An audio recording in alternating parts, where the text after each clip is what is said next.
இந்த பூனை மாதிரி தான் நம்ம மனசும்.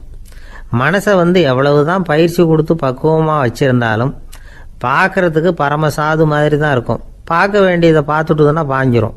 இந்த பூனை மாதிரி புலன் இன்ப பொருள்கள் கிட்டாத வரைக்கும் மனம் அடங்கி இருக்கிறது மாதிரி தான் தெரியும்.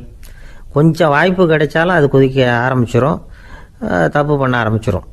பெரிய பெரிய முனிவர்கள் வாழ்க்கையில் நடந்த வீழ்ச்சி இதை தான் நிரூபிக்குது. புலன்களின் ஆற்றல் அதிகம், அதனால் மனக்கட்டுப்பாடு பயிற்சிகளில் ரொம்ப எச்சரிக்கையாக இருக்கணுங்கிறார் சுவாமி சிவானந்தர். மது பழக்கத்தையே விட்டுவிட்டேன்னு உறுதியாக இருப்பான். கடை கண்ணில் பட்டுவிட்டுதுன்னா கால் அவனை கேட்காமலே இழுத்துக்கிட்டு உள்ளே போயிடும்.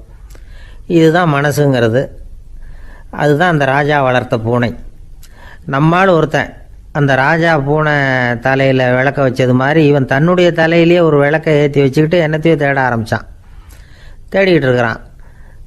தலையை ஆட்டாமல் நிதானமாக நடந்து ரொம்ப நேரமாக தேடிட்டு இருக்கிறான். அந்த சமயம் அங்கே வந்த ஒருத்தர் என்னத்தை தேடுறீங்கன்னு கேட்டார். அதுதான் மறந்து போச்சு அப்படின்னு இழுத்தான். சரி, கொஞ்சம் இப்படி உட்காருங்க, ஞாபகம் வந்ததும் தேட ஆரம்பிக்கலாம் அப்படின்னார் அவர். இவன் கொஞ்ச நேரம் உட்காந்து யோசித்தான். அப்புறம் திடீர்னு எழுந்திரிச்சான். ஞாபகம் வந்துட்டுதுன்னா. என்னன்னு கேட்டார்.